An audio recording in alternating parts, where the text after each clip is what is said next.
Hello folks, welcome to Lexi IAS. In today's video, we'll be looking into the Khilji Dynasty ka society and economy part of the video. Alright, let's get into the video. Now, the first one, okay, when you take, okay, the first ruler of the Khilji Dynasty, it began with your Jalaluddin Khilji. Alright, now he was considered a very generous ruler compared to the others, that is the previous ones or the forthcoming ones. That is, who were the previous ones of Jalaluddin Khilji? See, before Khilji's, it was your slave or Mamluk dynasty, right?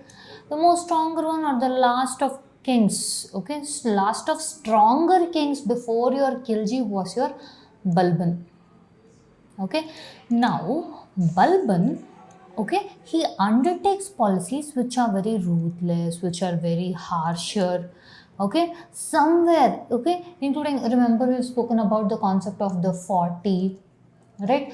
So he was very strict with the nobles, okay, because he was under the constant fear that anyone was trying to take over, okay, the position of the emperor. There were constant revolts. There were also situations where he was to an extent paranoid is not the word we can use, but he was very afraid that if the nobles are left together, they will conspire and uproot the king itself. So he had taken the concept of iron fist.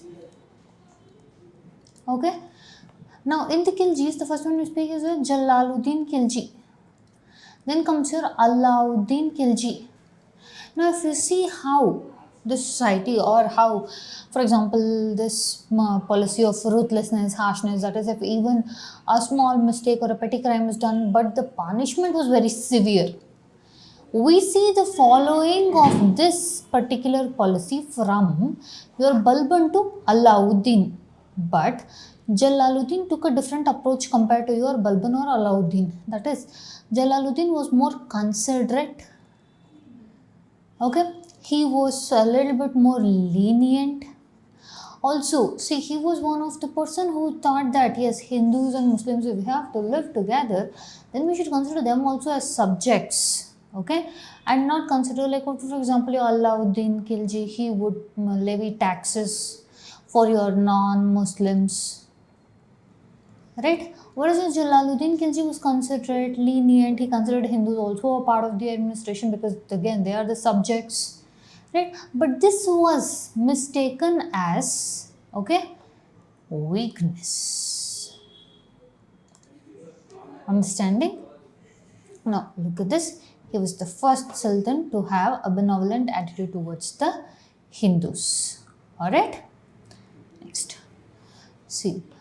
With respect to Jalaluddin Khilji, like as we've spoken, he was lenient, he was considerate. So there were times, okay, there were times that he used force, but at the same time there was times that he also used reward. Okay, basically he tried to win over them. Okay, or basically the nobles. See, by nobles we're talking, nobles are very important for the administration. And nobles have to be, okay, in sync, okay, with the king for an effective governance. Why effective governance is needed? Then only your administrative machinery, okay, your administrative machinery will be smoother.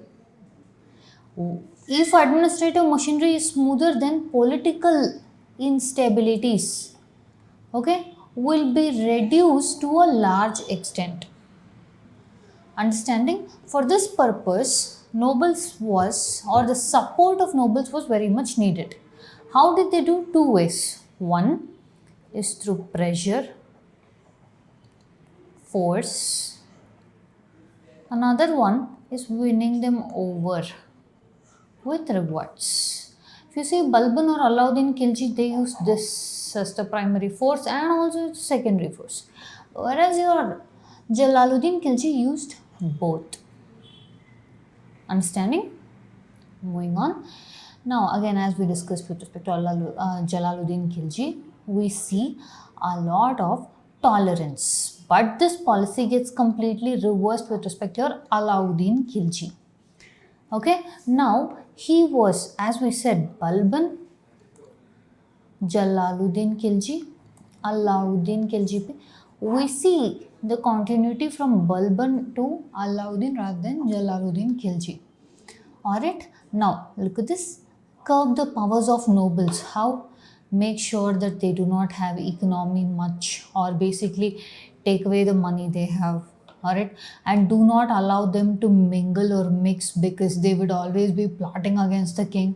Also make sure there is good amount of efficient spy system that we will know what is happening.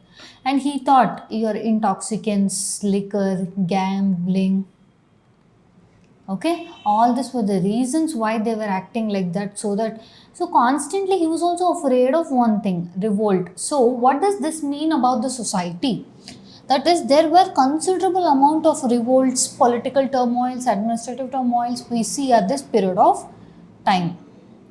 Understanding? So what does this mean? There was huge amount of turmoil. Alright, next.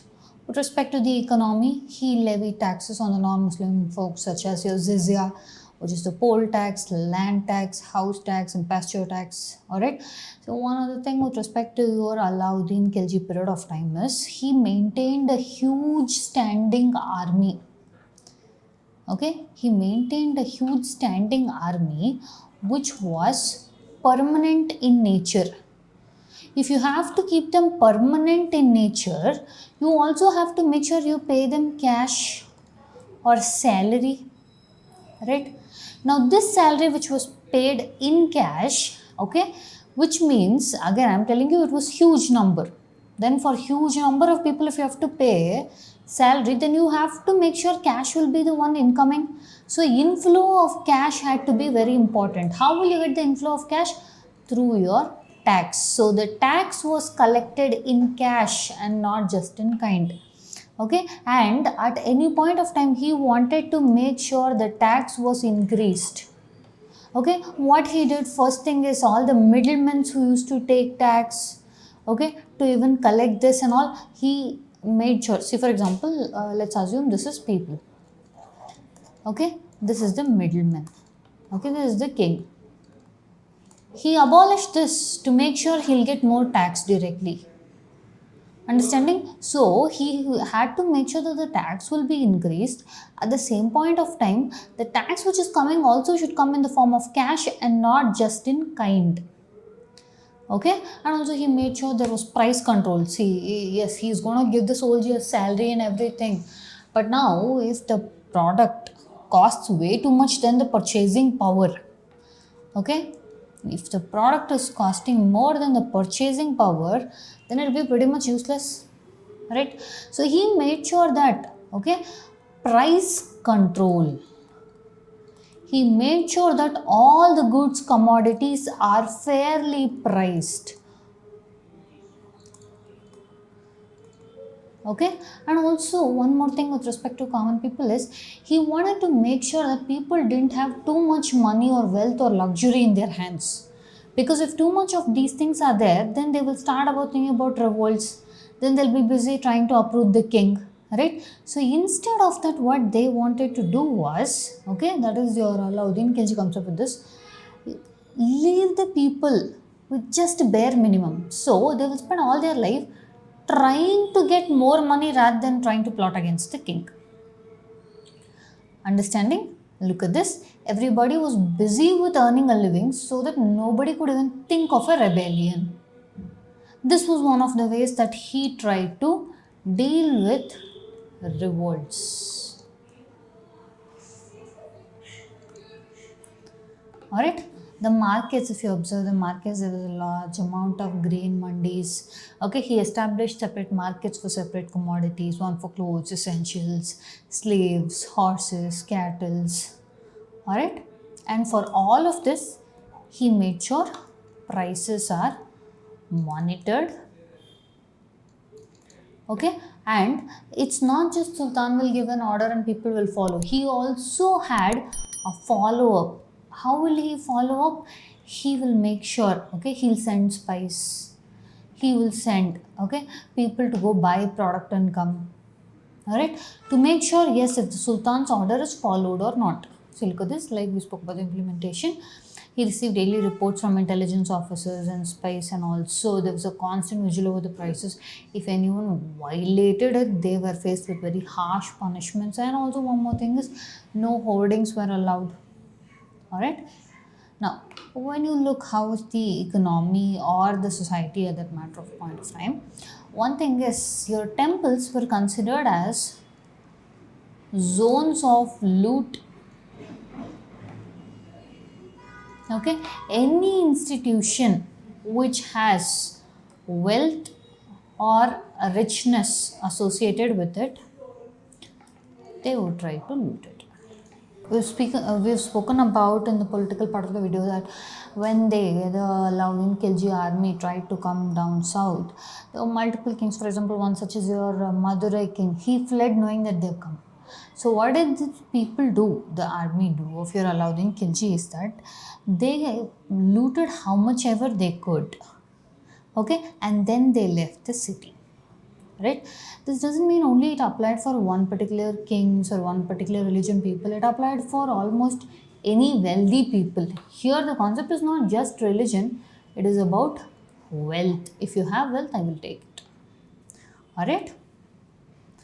See, any of the institutions, okay, that is be it your temples or agents, be it your merchants, all of them were considered as one. Wealth is there, then we should take it. Apparently that was their idea. Alright. Next, moving on, see, this was also a period of time during their expeditions to the south. Your Malik Kafur, okay, his expedition to the south in the Kakatiya dynasty led or got their hands onto the Kohinoor diamond. Alright. Now, what was the position of women during this period of time? See, in many instances we have seen that, okay, with too much of women committing self-immolation or jauhar. That is reported on multiple instances by both your Amir Khusro and also your Jaisi, who has written your... The contemporary movies are also made on this name. Alright. One more thing was the position of women was, see, if the king is defeated, he is killed, then his queen is married. Okay. Usually we have seen many instances of this happening.